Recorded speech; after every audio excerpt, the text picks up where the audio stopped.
Hi friends, இந்த வீடியோவில் domain flipping அப்படின்னா என்ன அப்படின்ற மாதிரி தான் இந்த வீடியோவில் நம்ம பேச போகிறோம். ஆக்சுவலாக நான் வந்து டொமைன் ஃப்ளிப்பிங் வந்து ட்ரை பண்ணியிருந்தேன். அதோட ஃபுல் கேஸ் ஸ்டடி தான் இப்போ நாம் வந்து பார்க்க போகிறோம்.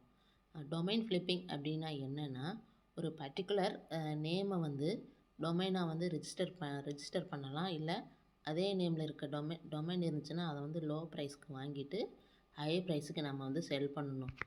Example buy low and sell high. Buy லோனா நீங்கள் வந்து இப்போ ஒரு பர்டிகுலர் எக்ஸாம்பிள் பார்த்தீங்கன்னா,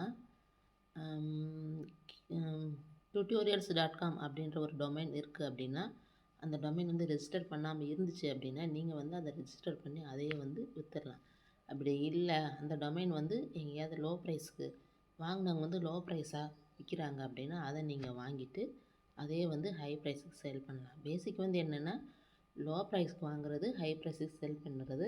அப்புறம் நாமளே ஒரு புதுசாக ஒரு டொமைனை வந்து ரெஜிஸ்டர் பண்ணிவிட்டு அதை வந்து பர்டிகுலர் வெப்சைட்டில் வந்து விற்கணும். இதில் வந்து பார்த்திங்கன்னா சிம்பிளாக உங்களுக்கு புரிகிற மாதிரி சொல்லணும் அப்படின்னா, இப்போது யாராவது மொபைல் ஷாப் இருக்குது, அவங்களுக்கு வந்து வெப்சைட் இல்லாமல் இருக்காங்க அப்படின்னா ஃபஸ்ட்டு அவங்களுக்கு வந்து ஒரு டொமைனை தான் வந்து ரெஜிஸ்டர் பண்ணணும். டொமைனை ரெஜிஸ்டர் பண்ணிவிட்டு அதுக்கப்புறம் தான் நாம் வந்து அவங்களுக்கான வெப்சைட் வந்து க்ரியேட் பண்ண முடியும். அதுதான் வந்து டொமைன் நேம் வந்து சொல்லுவாங்க.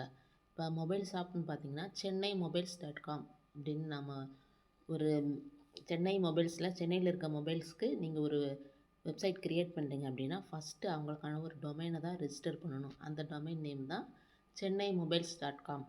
இப்போ சென்னை மொபைல்ஸ்னு யாராவது கூகுளில் சர்ச் பண்ணாலும் ஆட்டோமேட்டிக்காக இந்த நீங்கள் ரெஜிஸ்டர் பண்ணுற சென்னை மொபைல்ஸ்.com அப்படின்ற வெப்சைட் வந்து வந்துடும். ஸோ வெப்சைட் ஹோஸ்டிங்கிறது வேறு, டொமைன் ரெஜிஸ்டர் அப்படின்றது வேறு. எந்த ஒரு வெப்சைட்டுக்குமே டொமைன் நேம் அப்படின்னு ஒன்று இருக்கும். அந்த டொமைன் நேமுக்கு கீழே தான் இந்த வெப்சைட் ஹோஸ்டிங் வந்து வாங்கணும். ஸோ உங்களுக்கு புரிஞ்சிருக்குன்னு நான் நினைக்கிறேன். ஸோ இந்த டொமைன் நேமை தான் நாம் வந்து ரெஜிஸ்டர் பண்ணிவிட்டு லோக்கல் கிளைண்ட்ஸுக்கு கூட விற்கலாம். ஃபார் எக்ஸாம்பிள் உங்களுக்கு டொமைன் யாராவது மொபைல் ஷாப் வச்சுருக்காங்கன்னா, உங்களுக்கு நான் வந்து டொமைன் நேம் ரெஜிஸ்டர் பண்ணி வெப்சைட் டெவலப் பண்ணி தரேன் அப்படின்னா, சப்போஸ் அவங்களுக்கு வெப்சைட் இல்லை அப்படின்னா இந்த மாதிரி சென்னை மொபைல்ஸ் அப்படின்னு அந்த மாதிரி டொமைனை வந்து நீங்களே ரெஜிஸ்டர் பண்ணிவிட்டு அதை அவங்களுக்கு வந்து விற்றுடலாம். அதுதான் ப்ராசஸ் வந்து. இப்போ நான் வந்து ஒரு டொமைன் வாங்கியிருந்தேன். அதை வந்து பார்த்தோம்னா என்னோடய டொமைன் நேம் பார்த்திங்கன்னா needsofdearme.com. இந்த மாதிரி ஒரு டொமைன் நேம் வந்து நான் வந்து ரெஜிஸ்டர் பண்ணியிருந்தேன். இதை வந்து நான் எங்கேயுமே வாங்கலை, நான் வந்து ஃப்ரெஷ்ஷாக ரெஜிஸ்டர் பண்ணேன். ஏன் இதை ரெஜிஸ்டர் பண்ணேன் அப்படின்னா, இது வந்து 1 மந்த்துக்கு 1 lakh மந்த்லி சர்ச்சஸ் வந்து இருந்துச்சு டோட்டலாக. ஸோ இதை பார்த்து தான் நான் வந்து சரி இது கொஞ்சம் ப்ராஃபிட்டபுளாக இருக்கே அப்படின்னு சொல்லி ரெஜிஸ்டர் பண்ணேன்.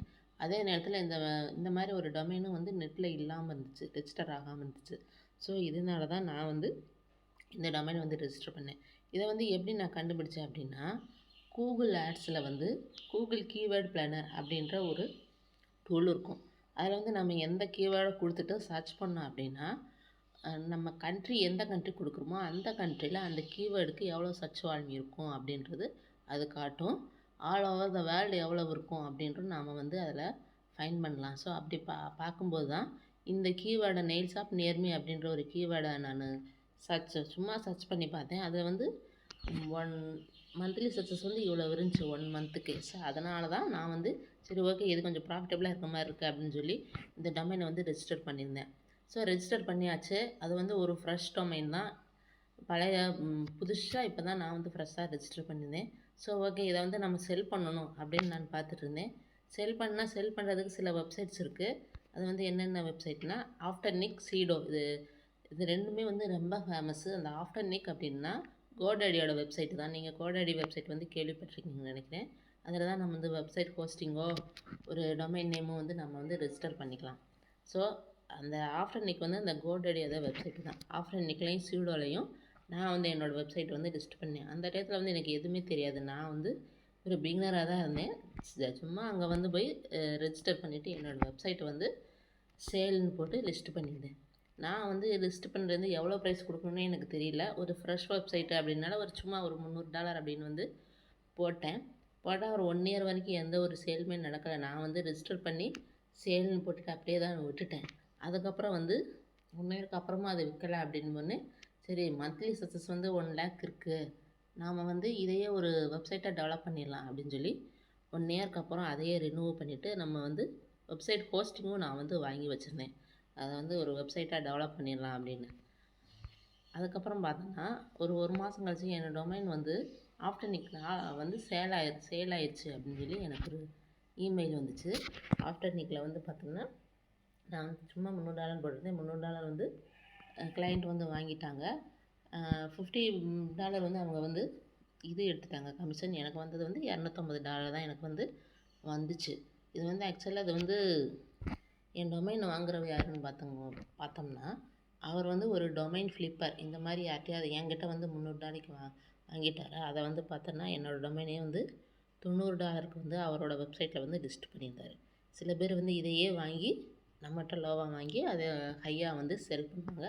அந்த மாதிரி ஒரு டொமைனர் தான் வந்து என்னோடய வெப்சைட்டை வந்து பார்த்து, வெப்சைட்னு சொல்லக்கூடாது, டொமைனை வந்து பார்த்து வந்து வாங்கியிருந்தாங்க.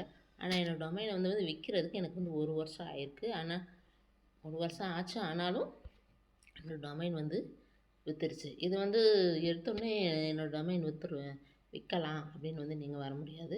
இது வந்து கொஞ்சம் டைம் ஆகும். அதே நேரத்தில் வந்து நீங்கள் வந்து கண்டிப்பாக வந்து ரிசர்ச் பண்ணணும். டொமைனை வந்து ப்ராஃபிட்டபுளாக எப்படி வாங்குறது, அதை வந்து எங்கெங்கே லிஸ்ட்டு பண்ணுறது, அது உண்மையிலே நீங்கள் சப்போஸ் டொமைனை வந்து ரெஜிஸ்டர் பண்ணாலும் அதுக்கு வேல்யூ இருக்கா அப்படின்னு வந்து பார்க்கணும். அதுதான் வந்து ரொம்ப முக்கியம். உங்களோட டொமைனுக்கு வேல்யூ இருந்துச்சுன்னா வாங்குவாங்க. உங்கள் டொமைனுக்கு வேல்யூ இல்லை அப்படின்னா வாங்க மாட்டாங்க. ஸோ உங்களோட நீங்கள் ரெஜிஸ்டர் பண்ணுற டொமைன் வந்து உங்கள் வேல்யூவை பொறுத்து இருக்குது. ஸோ இந்த வீடியோ உங்களுக்கு யூஸ்ஃபுல்லாக இருக்குன்னு நான் நம்புகிறேன். தேங்க்ஸ் ஃபார் வாட்சிங். தேங்க்யூ.